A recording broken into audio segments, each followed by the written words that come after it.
প্রত্যেককে স্বাগত জানাই। আজকের বিশেষ অনুষ্ঠান মূলত কর্কট রাশির জাতক জাতিকাদের জন্য এবং আমরা আলোচনা করব কর্কট রাশির জাতক জাতিকাদের 2024-এর মার্চ মাস, 1 মার্চ থেকে 31 মার্চ পর্যন্ত যে সময়কালটা, সেটা কতটা ভালো যেতে পারে এবং বিভিন্ন রকম বিষয়ের আঙ্গিকে আমরা আলোচনা করব, যার মধ্যে ডেফিনেটলি হেলথ নিয়ে আমরা আলোচনা করব, অর্থনৈতিক বিষয় নিয়ে আলোচনা করব, সামগ্রিকভাবে দাম্পত্য জীবন, কর্মজীবন, সন্তান ভাগ্য, এভরিথিং যতগুলো অ্যাসপেক্টে সাধারণত আলোচনা করা যায় সেগুলো নিয়ে আমরা চর্চা করার চেষ্টা করব। প্রথমে বলে রাখি, কর্কট রাশির জাতক জাতিকাদের হেলথের ক্ষেত্র 2024-এর মার্চ মাসে তুলনামূলকভাবে কিন্তু বেটার থাকবে। এখন প্রশ্ন হচ্ছে, তুলনামূলকভাবে কেন বললাম? দেখুন, প্রত্যেকটি মাসের অনুপাতে আমরা পরের মাসটাকে সাধারণত আলোচনা করি এবং বর্তমানে কর্কট রাশি জাতক জাতিকাদের কিছু হেলথ ইস্যুজ আছে। তার কারণ হলো, আপনাদের যে ষষ্ঠপতি গ্রহ, যিনি হলেন নিশ্চিতভাবেই বৃহস্পতি, তিনি অবস্থান করছেন দশমে। আর 6 এবং 10-এর কম্বিনেশনে কিছু মেডিকেশনের কম্বিনেশন থাকে। এটি নয় একটা হিউজ নেগেটিভ টাইমিং আপনাদের চলছে, এটি নয় যে হেলথ রিলেটেড বিষয় নিয়ে প্রচণ্ড ডিটোরিয়েশন হচ্ছে, বাট হ্যাঁ, এটি অবশ্যই যে ছোটোখাটো প্রবলেম নিয়ে দীর্ঘমেয়াদী ভোগান্তির জায়গা কিন্তু চলছে কর্কটের। ছোট্ট একটা সমস্যা, ছোট্ট একটা হেলথ ইস্যুস, সেটি এতটা ব্যাপ্ত হবে সেটা আপনিও হয়তো পূর্বে কখনো চিন্তা করেননি। এইভাবেই কিন্তু ভুগতে হচ্ছে কর্কট রাশি জাতক জাতিকাদের। তবে এটুকু বলা যেতে পারে, যেহেতু ধীরে ধীরে বৃহস্পতি তিনি আপনার একাদশ ভাবের দিকে মুভমেন্ট করছে এবং বৃহস্পতির যে পজিশন বর্তমানে কিন্তু ভরণী নক্ষত্রে, সো কোথাও যেন গিয়ে এটা বলা যেতে পারে যে কর্কট রাশির একাদশ ভাবের অধিপতির নক্ষত্রে দেবগুরু বৃহস্পতির অবস্থানের কারণে হেলথের ক্ষেত্রে ইমপ্রুভমেন্ট ধীরে ধীরে বাড়তে থাকবে এবং ক্রমান্বয়ে আমরা কিন্তু পজিটিভিটি পাবো। প্রশ্নটা যদি হয় মেন্টাল হেলথ নিয়ে, তাহলে কিন্তু এটা একটা প্রশ্নের চিহ্নের মধ্যেই থাকছে, কারণ আপনাদের পঞ্চম ভাবে রাহুর অ্যাসপেক্ট থাকছে এবং রাহুর অ্যাসপেক্ট যেখানেই থাকে না কেন, সেখানেই দেখা যায় অতৃপ্তি বা অপ্রাপ্তি।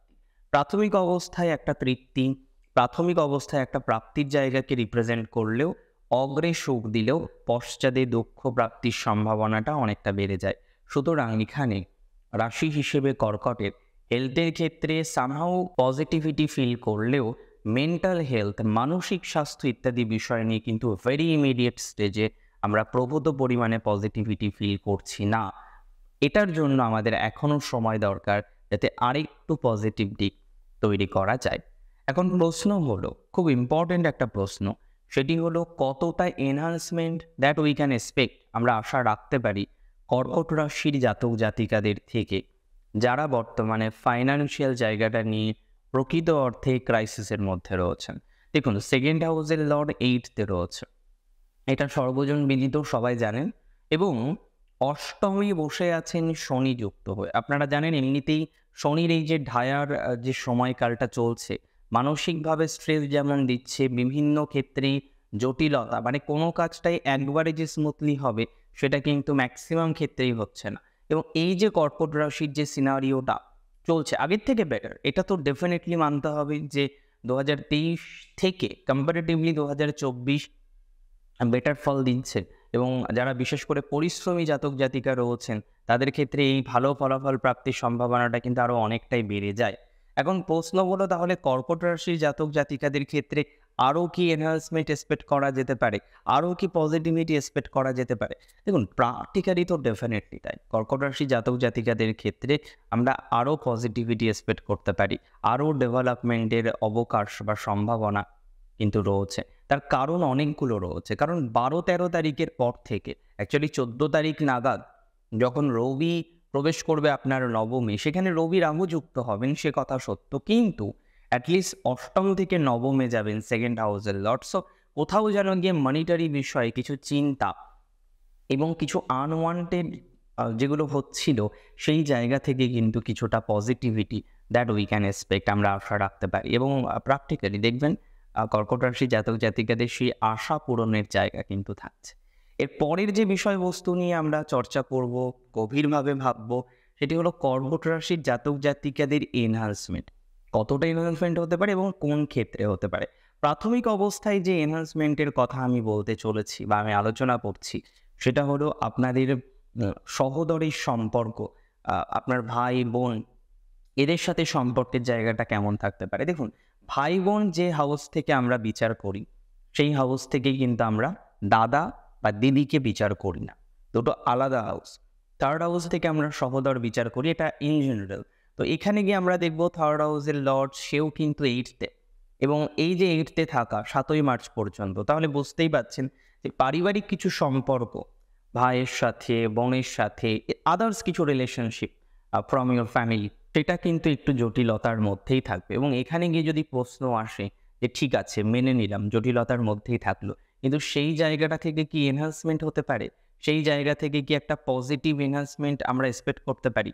দেখুন, প্র্যাকটিক্যালি বা সিগনিফিকেন্টলি তো ডেফিনেটলি সেটাই, যে এই জায়গা থেকে একটা পজিটিভিটি, একটা পজিটিভ আউটকাম আমরা কিন্তু এক্সপেক্ট করতে পারি। কেন এক্সপেক্ট করতে পারি? তার পিছনে বেশ কিছু রিজন আছে। 7 তারিখের পরে নবমে যাচ্ছে, এবং আপনারা জানেন এই হাউসে কিন্তু বুধ গ্রহটি সে নিজস্ব হয়।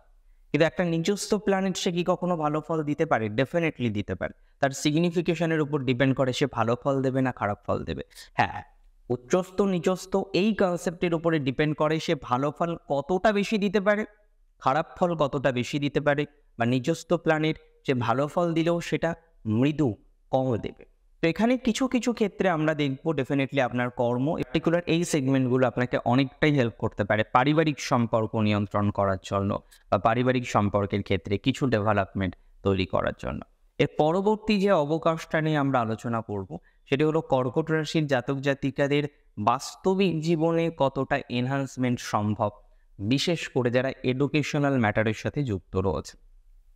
দেখুন, আপনাদের 4th হাউসের লর্ড হলো ভিনাস। সেই ভিনাস প্রবেশ করবে কুম্ভ রাশিতে, যেটি আপনার অষ্টম রাশি। তো 7 তারিখ পর্যন্ত আমি বলবো যে কোনো পরিবর্তন, যে কোনো এডুকেশনাল ম্যাটারের জন্য যথেষ্ট শুভ। যারা বর্তমানে চাকরির জন্য চেষ্টা করছেন, যারা বর্তমানে চাকরি করছেন, বিভিন্ন রকম বিষয়ে আমরা কিন্তু ধনাত্মকতা দেখব 7ই মার্চ 2024 পর্যন্ত। তো তারপরে কি হবে? সব নেগেটিভ হয়ে যাবে? দেখুন, ভেরি ইমিডিয়েট বেসিসে তো আর নেগেটিভ হয় না। তবে হ্যাঁ, অষ্টমে যেহেতু চতুর্থপতি থাকবেন, নিশ্চিতভাবে এডুকেশন রিলেটেড ম্যাটারে কিছু সমস্যা, কিছু প্রবলেমের জায়গা কিন্তু আসবে বা আসার সম্ভাবনা থাকছে। আর সেই জায়গাগুলোকে কি করতে হবে? রেকটিফাই করতে হবে। কিভাবে রেকটিফাই করব? ডেফিনেটলি সেটি আপনি বিচার বিশ্লেষণের মাধ্যমে দেখবেন যে প্রবলেমটা কোথা থেকে আসছে। তবে আমার ইন জেনারেল মনে হচ্ছে এডুকেশন ক্ষেত্রে বাধা আসবে, এবং সেই বাধা কিন্তু শুধুমাত্র লার্নারদের মধ্যে সীমাবদ্ধ থাকবে না, সেই বাধা কিন্তু এটাকে ছাপিয়ে যাবে। অর্থাৎ আপনার যে কোনো ধরনের টিচার, যে কোনো ধরনের এডুকেটর, আপনার গাইড, এদের সাথে মূলত একটা ক্রন্দল, একটা সমস্যা সেটা কিন্তু থাকতে পারে, এবং সেই সমস্যা হয়তো আদতেও প্র্যাকটিক্যালভাবে কোনো রিজনের জন্য নয়। হয়তো তার কিছু এমন কথাবার্তা যেটা আপনি কোনোভাবেই মেনে নিতে পারছেন না, এবং সেই বিষয়টাকে কেন্দ্র করে জটিলতা আসছে। I hope you understand what I mean. So এখানে গিয়ে আমার মনে হয় এই ধরনের ম্যাটারের ক্ষেত্রে একটা বাধা আসতে পারে, এবং আমি আপনাকে পরামর্শ দিচ্ছি, অ্যাডভাইস দিচ্ছি যে এই সময়ে আপনি নিজেকে ঠান্ডা রাখবেন এবং অ্যাপার্ট থাকার চেষ্টা করবেন। কমিউনিকেশন একটু লেস করে দিন। যে কোনো ধরনের এক্সকিউজ তৈরি করে আপনি জাস্ট জায়গাটাকে লেফট করুন ফর 20 ডেজ। এই মাসের শেষ দিন পর্যন্ত, 7 তারিখের পর থেকে। আমার মনে হয় তারপরে এই সেগমেন্ট অনেকটা বেটার দিকে যেতে পারে। অ্যাটলিস্ট তখন গিয়ে আপনার আর এই সমস্যাগুলো এতটা ব্যাপ্তভাবে ফিল করতে হবে না। এরপরে যে ম্যাটারটা রয়েছে, সেটি হলো নিশ্চিতভাবেই কতটা এনহান্সমেন্ট আমরা এক্সপেক্ট করতে পারি কর্কট রাশির জাতক জাতিকাদের যারা যুক্ত রয়েছেন ফরেনে এবং ফরেন এডুকেশনের সাথে। দেখুন, ফরেন এডুকেশনের সাথেও অনেকটা একই রকম বক্তব্য আমার প্রযোজ্য থাকছে। তবে ফরেন এডুকেশনে নতুন যারা যেতে চাইছেন তাদের কিন্তু একটা ধনাত্মকতা, তাদের একটা positivity, extra positivity that we can expect. এটা একটা ভালো জায়গা।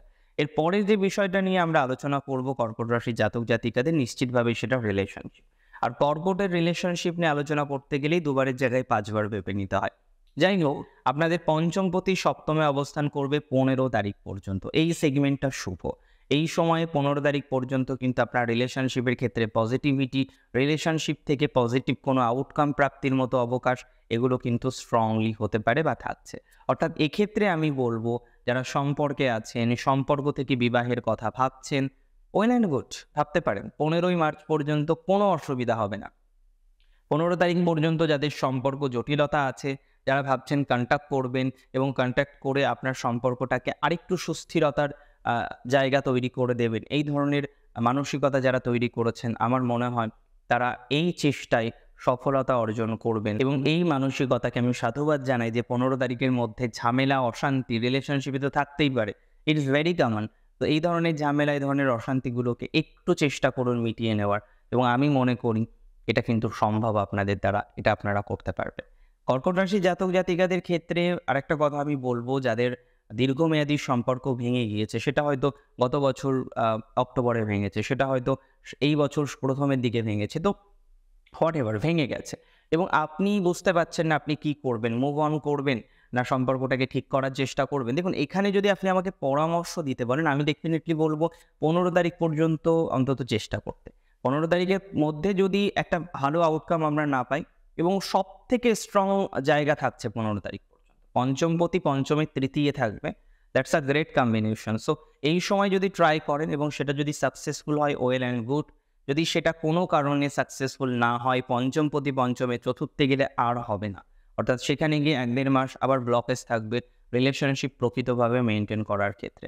কনসিভ হওয়া নিয়েও অনেক মা খুব সমস্যায় আছেন, তাদেরও একই কথা আমি বলবো যে 15 তারিখ পর্যন্ত সংযোগ ভালো থাকবে। যারা IVF, IUI বিভিন্ন রকম যে প্রসিডিওরগুলো আছে, মেডিকেলটা আমি অতটা ভালো বুঝতে পারবো না, তবে হ্যাঁ, এই বিষয়গুলো যারা কন্টিনিউ করতে চাইছেন তারা কিন্তু কন্টিনিউ করতে পারেন 15 তারিখের মধ্যে। যদি আপনাকে ডিসিশন নিতে হয়, একটা ধনাত্মক ডিসিশন নিন উইদিন 15th of March 2024, আমার মনে হয় বেটার দিকে যাবে। তারপরে গেলে কিন্তু গ্র্যাজুয়ালি বিষয়টা অতটা ভালো দিকে যাচ্ছে না।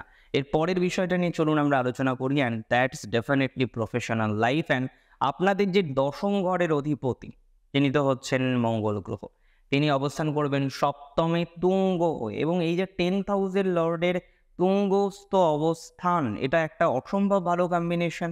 এবং আমি মনে করি কর্কট রাশি জাতক জাতিকাদের মার্চ মাসে যদি দুটো অধ্যায় থাকে, একটা প্রথম অধ্যায় আর একটা শেষ অধ্যায়, 15 দিনের দুটো যদি আমরা টাইম স্প্যানকে আলোচনার মধ্যে রাখি, তাহলে এটা কিন্তু নিশ্চিত প্রথম স্প্যানটা অনেকটা বেটার, অনেক কর্মের অপরচুনিটি, অনেক নতুন সুযোগ এগুলো আসবে। আমি আরও ডিপলি আলোচনা করব বিষয়টায়। এবং শেষের 15 দিন সেটা কিন্তু ভাবার, শেষের 15 দিন কিন্তু সমস্যার, মানসিকভাবে বিভিন্ন চাপ শেষের 15 দিন কিন্তু আসতে পারে।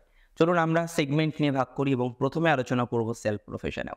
সেলফ প্রফেশনের ক্ষেত্রেও 15 দিন যথেষ্ট ভালো থাকবে, নতুন সুযোগ সুবিধা এগুলো আসবে, কমিউনিকেশন বাড়বে, যারা বিদেশে সেলফ প্রফেশন করতে চাইছেন তাদেরও অগ্রগতি বাড়বে, বিভিন্ন মার্কেটিং ডিপার্টমেন্টে যারা রয়েছেন তাদের অগ্রগতিময় একটা সময় দেখতে পাচ্ছি। বিশেষ করে ভালো যাবে যারা গান বাজনা, সঙ্গীত, নৃত্য, ফিল্ম, অ্যাক্টর্স ইত্যাদি বিষয়ের সাথে অ্যাটাচ রয়েছেন, যারা সোশ্যাল মিডিয়া ইনফ্লুয়েন্সার আছেন। যদি আপনার কর্কট রাশি হয়ে থাকে, এই সময়টা কিন্তু একটু বেশি বেটার যেতে পারে। অনেকে আমি দেখেছি কর্কটের মধ্যে, দেখুন কর্কটের ধৈর্য শক্তি কম, এ কথা আমি সবসময় বলবো না, তবে হ্যাঁ, অনেক ক্ষেত্রেই দেখা যায় কর্কটে ধৈর্য শক্তি কম। একটা জিনিস স্টার্ট করেছেন আপনি, সোশ্যাল মিডিয়াতে হয়তো কাজ করা শুরু করেছেন এবং দীর্ঘদিন ধরেই কন্টিনিউ করছেন। এবার আপনি যে জায়গাটায় প্রবলেম ফেস করছেন, যে এটা শুরু করার পর আপনি কিন্তু সেইভাবে একটা পজিটিভ জায়গা তৈরি করতে পারছেন না। বারংবার আপনি খেয়াল করছেন নানা রকম জটিলতা আসছে, এবং যে জটিলতাগুলোর জন্য আপনাকে হয়তো বারবার থেমে যেতে হয়।